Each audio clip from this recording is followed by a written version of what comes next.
Students, subscribe and press the bell icon to never miss a video from 2IITians। बच्चों, work energy power के concept video पाने के लिए join button पर click करें या फिर इस नंबर पर कॉल करें।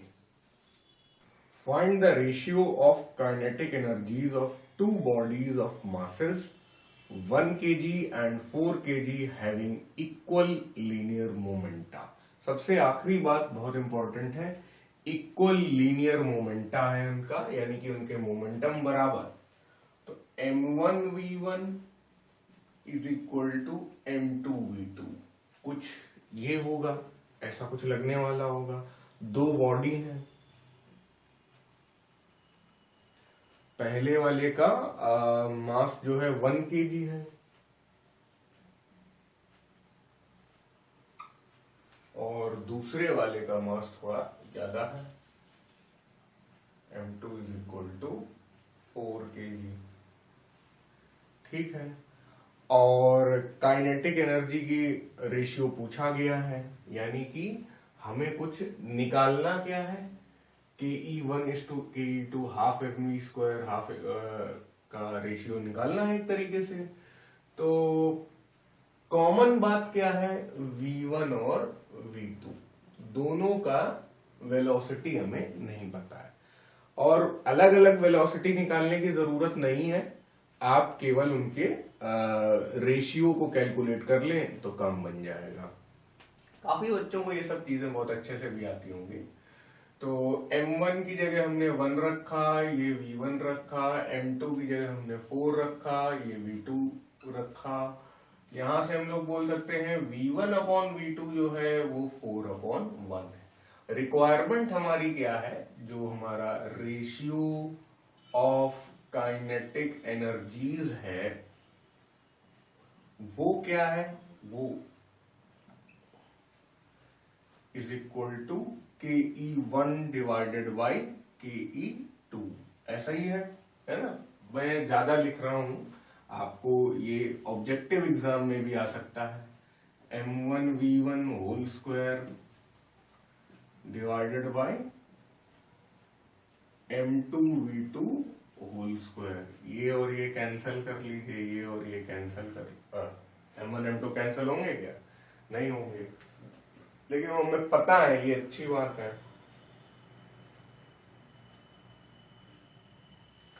तो बिगाड़ दिया मैंने इसको,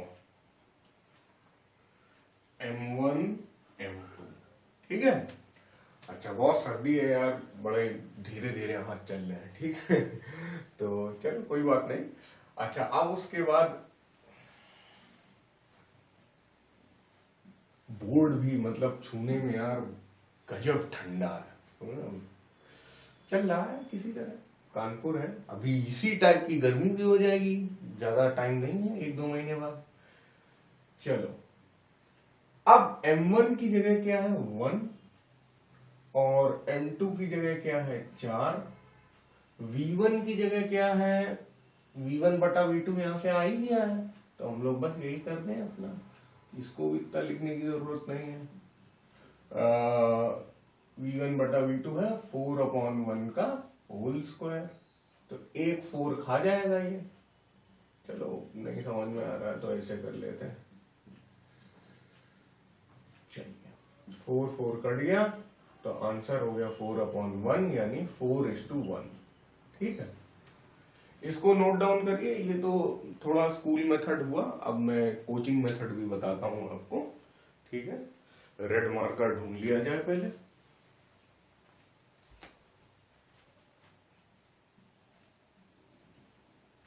चलिए, कॉपी कर लीजिए। तो बस थोड़ा सा जल्दी करेंगे और क्या होगा, इक्वल मोमेंटा था तो m1v1 is equal to m2v2, m1/m2 is equal to v2/v1, ये कर सकते हैं, ठीक है।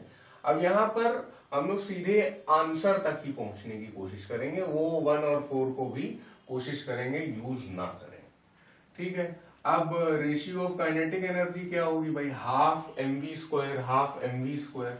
तो अंतिम में बचेगा क्या, के ई रेशियो अगर मैं बोल दूं ऐसे, ठीक है।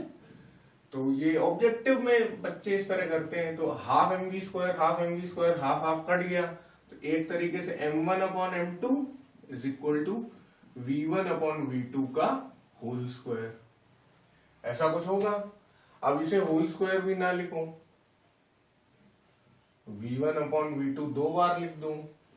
अब यहां से आप देख सकते, अरे यार ये थोड़ा सा, यहां से आप देख सकते हैं कि ये m1 अपॉन m2 है, ये m1 अपॉन m2, तो ये एक तरीके से v2 अपॉन v1 लिख दो यहाँ पे, ये v1 v2, ये v1 v2, तो ये कट गया, ये कट गया, तो रेशियो क्या आ गया, 1/2, v1 अपॉन v2 जो है आपको दिया हुआ भी था एक तरीके से यहां से, है ना। v1 अपॉन v2 क्या है, m2 अपॉन m1। अब लास्ट में हमें ये रखना ही पड़ेगा, एक तरीके से ये 4/1 आ गया, तो 4:1 हो गया बस। तो आप देख सकते हैं कि यार बहुत ज्यादा अंतर नहीं है यहाँ पर स्कूल मेथड और कोचिंग मेथड में, लेकिन इधर क्या हो रहा है कि आप ये कंडीशन जो है बिल्कुल लास्ट में यूज कर रहे हैं।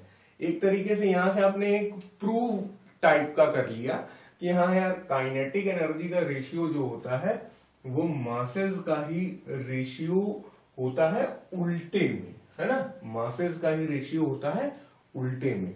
तो अगर 1:4 दिया तो 4:1 आंसर आ जाएगा। अब आप एग्जाम में क्या करेंगे, ये एक स्टैंडर्ड की तरह इसी तरह के खूब सारे सवाल कर लेंगे, तो आपको एक ये चीज याद टाइप की हो जाएगी। इक्वल मोमेंटम अगर है तो जो मासेस का रेशियो होगा उसके उल्टे वेलोसिटीज का रेशियो होगा, जो मासेस का रेशियो होगा उसके उल्टे आपका काइनेटिक एनर्जीज का भी रेशियो होगा। अब इस मंत्र को याद कर लीजिए। तो यही होता है कोचिंग में, मतलब आपको बार बार एक ही चीज कराई जाती है तो वो फिर मंत्र टाइप का बन जाता है, आप एग्जाम में सीधा टिक ही करते रहते हैं ऑब्जेक्टिव एग्जाम में। बट हम लोग यहाँ पर इस स्टेज में है कि हम लोग स्कूल का तो पढ़े ही और उसके साथ साथ कोचिंग के लिए भी अपने आप को तैयार करें, यानी कि IIT JEE वगैरह के लिए भी अपने आप को तैयार करें। अब तो मैं बोलता हूं कि भाई आप सिर्फ और सिर्फ YouTube पे पढ़िए, जो भी टीचर आपको बढ़िया लगे। मैं नहीं कह रहा हूं मुझे से पढ़िए, जो भी टीचर बढ़िया आपको लगे, अलग अलग सब्जेक्ट के, इनफैक्ट अब तो आपके पास इतनी चॉइस है कि आप अलग अलग चैप्टर के टीचर डिसाइड कर सकते हैं, है ना। चलिए।